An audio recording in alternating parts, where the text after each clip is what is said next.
Ya, selamat pagi lagi kembali Mbak Wiwi. Tadi kan ada topik yang menarik ya, yang rasanya perlu kita bahas ya. Jadi Finland ini selain terkenal dengan pendidikan yang terbaik di dunia selama bertahun-tahun ini, diakui ya Finland pendidikan terbaik di dunia. Yang kedua adalah Finland itu negara paling bahagia di dunia. Paling tidak dalam sekian tahun terakhir ini best 3 lah. Sekarang kan tahun lalu kan Denmark ya. Kemudian sebelumnya Finland ya seputar inilah Eropa, seputar Skandinavia ya, pasti di Skandinavia dengan sistem sistem welfare state ya, welfare state di Skandinavia ini. Tapi kita nggak ngomong yang welfare state, kita akan ngomong gimana sih kecil-kecilnya yang terjadi di masyarakat. Ini tadi udah ngobrol-ngobrol sebelumnya, gimana Mbak? Kalau di sini tadi soal hukum gimana tadi? Soal peraturan hukum itu gimana? Warganya sama pemerintahnya gimana? Iya, negara ini masyarakat di sini itu berjalan karena dengan hukum ya, dengan undang-undang yang sangat ketat ya. Ya, digait oleh hukum ya. Ya, apapun mau perubahan apapun mereka selalu patuh dengan peraturan yang dibuat ya, atau yang dikeluarkan oleh pemerintah. Dan itu tidak mengeluarkan begitu saja, tapi mereka juga bikin vote gitu. Bikin vote. Ya, bikin. Maksudnya nih kita akan begini nih karena ini kita ada permasalahannya dulu datang. Gitu. Nanti dibicarakan. Maksudnya bikin vote itu isinya pilihan dari pemerintah. Oh, kamu vote A, vote B, vote C, atau menampung apa masukan dari masyarakat? Ya, sebelumnya menampung dulu. Ada permasalahannya apa? Nanti ditampung, baru mereka diskusi bagaimana. Nah itu tergantung dari case-nya ya, masalahnya apa. Itu dari pemerintah daerah atau pemerintah seluruh negara? Pertama sih kalau beritanya gitu maksudnya. Enggak, ambil aspirasi ini loh. Problemnya apa sih? Kemudian itu yang melakukan itu pemerintah Finlandia atau pemerintah daerah-daerah tertentu? Pemerintah daerah dulu. Pemerintah daerah, oke. Pemerintah kota Helsinki, pemerintah Aalto misalnya gitu, pemerintah Espoo gitu ya. Terus nanti baru ke pusat ya. Oh, baru ke pusat. Ya. Terus gimana, Mbak? Lalu nanti mereka akan beri informasi. Kalau ini yang sangat penting ya, maksudnya untuk keseluruhan di Finland. Nah, pemerintah akan beri peraturan. Seperti contohnya waktu itu yang mana ya, corona ya. Corona, ya kayak gitu. Itu langsung aja dia dari televisi atau berita-beritanya dari koran-koran gitu ya. Nah, kalau yang untuk misalnya tergantung misalnya apa case-nya. Bisa kasih contoh misalnya apa?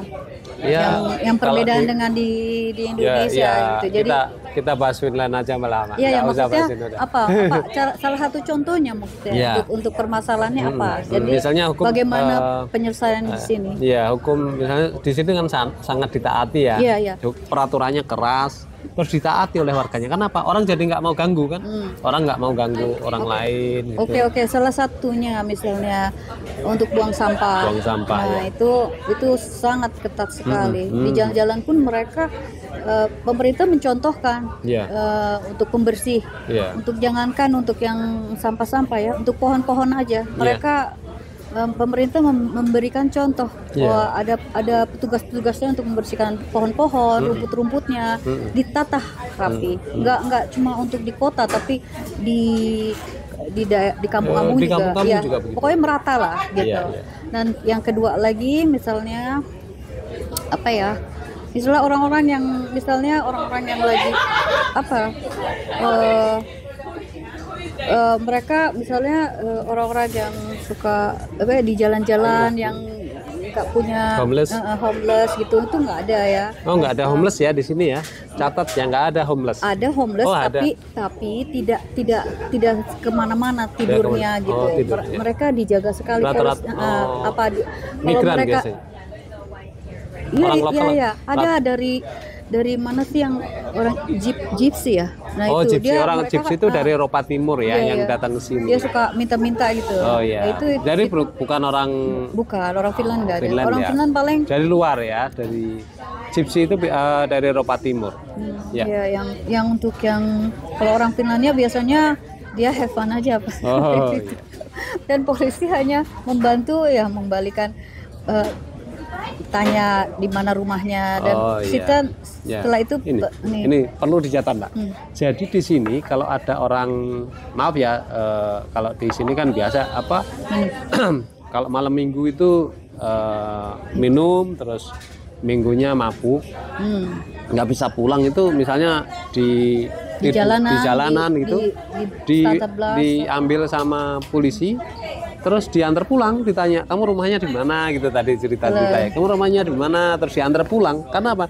Karena polisi itu melayani, dibayar untuk melayani masyarakat. Ya, polisi digaji dengan pajak untuk melayani masyarakat. Sehingga mereka tidak berlaku seolah-olah mereka yang berkuasa ya. Iya. Melayani, gitu ya Mbak. Iya, Oke. benar. Satu poin. Ya. Kemudian gimana Mbak? Misalnya yang soal soal hukum tadi ya. Jadi orang nggak mau berbuat ini ya, nggak mau ganggu orang lain ya akhirnya ya.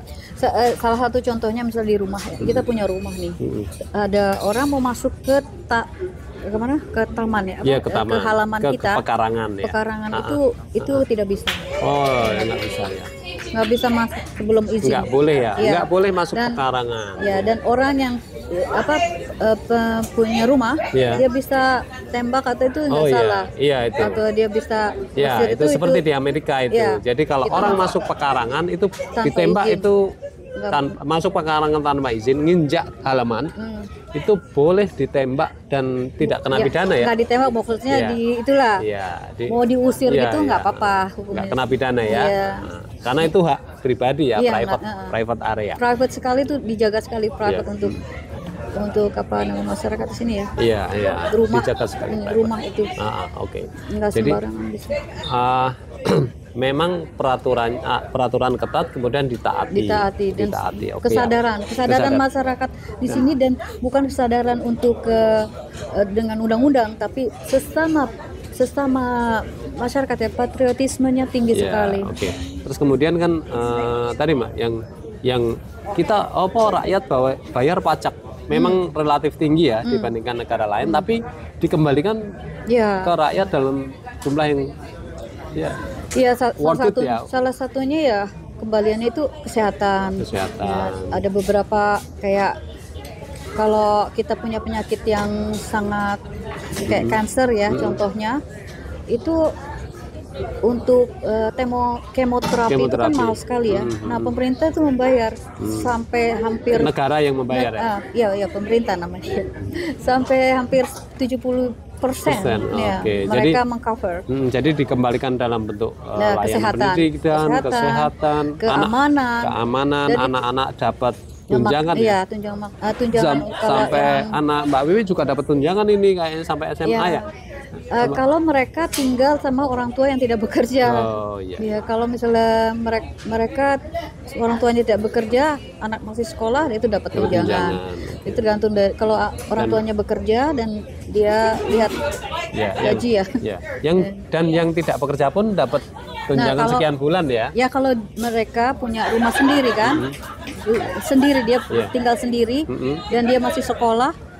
Itu dia dapat namanya tunjangan untuk pelajar, terus tunjangan untuk rumah juga. Tunjangan untuk orang yang yang belum yang tidak bekerja, ada unemployed ada juga. Jadi memang pajak tinggi, tapi dikembalikan kita lihat tadi, gedung dalam 10 tahun harus direnovasi. Kalau kita sih bukan luarnya aja gedungnya, di dalamnya juga misalnya ada dapurnya atau kamar mandinya, dan itu gedung itu kan ada beberapa penduduknya dan itu mereka membagi tuh misalnya untuk biaya sekian, nanti dibagi setiap yang tinggal di situ. Nah rumah yang paling pinggir yang paling besar ini yang paling besar bayarnya itu tergantung dari ukuran square meter ukurannya. Ya tadi kita lihat waktu mau ke pelabuhan di dekat pelabuhan Helsinki itu ada gedung besar sekali yang sedang pukar ya, cuman tinggal tiang-tiangnya aja, pilar-pilarnya yang masih ada, yang lain dihancurkan, kayaknya mau dibangun ulang ya. Dan setiap 10 tahun pasti gitu. Kita lihat di sepanjang kita lihat kita kemarin muter-muter di Helsinki dan beberapa tempat itu banyak sekali sedang direnovasi ya.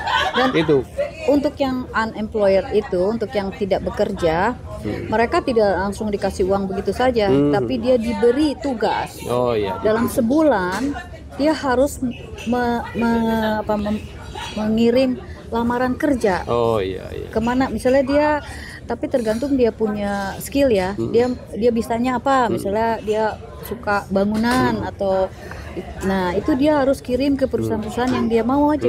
Dia bebas. Nah dalam sebulan itu dia harus memberi laporan empat lamaran itu ada empat buah ya. Seminggu satu berarti ya. Iya, seminggu satu kali gitu. Nah terus nanti baru dari yang pemerintah ini ya, baru dia berapa dia pendapatan. Sebelumnya dia bekerja, nah itu ada prosentasinya, ada perhitungannya. Iya. Oke lah, baik. Jadi ini kayaknya udah mau nyampe Tallinn ya. Jadi gini, yang membuat kemarin kita udah ngobrol banyak sekali dengan Mbak Wiwi, dan salah dua yang membuat menurut pandangan saya, salah dua yang membuat Finland jadi negara yang dinilai paling bahagia di dunia adalah nomor satu, kehidupan digait oleh hukum. Jadi semua oleh peraturan-peraturan semua taat dan tidak ada yang melanggar ya. Semua ditaati. Jadi orang jadi ini kan jadi hidupnya tertib, teratur, nggak mau menyakiti, nggak mau senggol orang lain, nggak ini. Jadinya orang merasa happy. Kemudian yang kedua adalah negara mengambil pajak tapi dikembalikan dalam bentuk yang worth it lah untuk rakyatnya. Jadi untuk dari kita, untuk kita juga. Ya, dari kita untuk kita juga dikelola oleh kita pemerintah, asisten menikmati apa yang dibayar. Jadi kita nggak merasa aduh bayar pajak mahal nih, tapi kita juga merasakan enaknya gitu. Untuk birokrasi lebih mudah, dan apalagi polisi membantu juga. Dia tahu, jadi tegas sekali apa yang dia bisa bantu, ini kemana, mereka semuanya ada kalau kita ini pekerjaan saya, ini bukan tugas saya. Jadi tugas-tugas masing-masing tuh ada. Iya, itu kan aturannya di situ. Jadi polisi tugasnya melayani, bukan memukuli gitu ya. Enggak. Kalau di sini kalau pukul itu udah ada hukumnya. Kalau dia mukul itu berat sekali kalau di sini. Nggak boleh menyenggol kan? Nggak boleh nyenggol aja nggak, apalagi mukul ya. Iya. Oke, gitu. Boleh dia teriak-teriak. Boleh teriak-teriak tapi nggak boleh mukul. Sentuh. Oke, ini kita sudah hampir sampai Tallinn. Ini di dalam kapal antara Helsinki dan Tallinn di Laut Baltik ya. Kita sedang ada di atas Laut Baltik dan cuacanya mendung, anginnya kencang sekali. Kita mau turun sebentar lagi. Sampai jumpa di Tallinn. Bye. Kami ingin satu bangsa, satu kembali.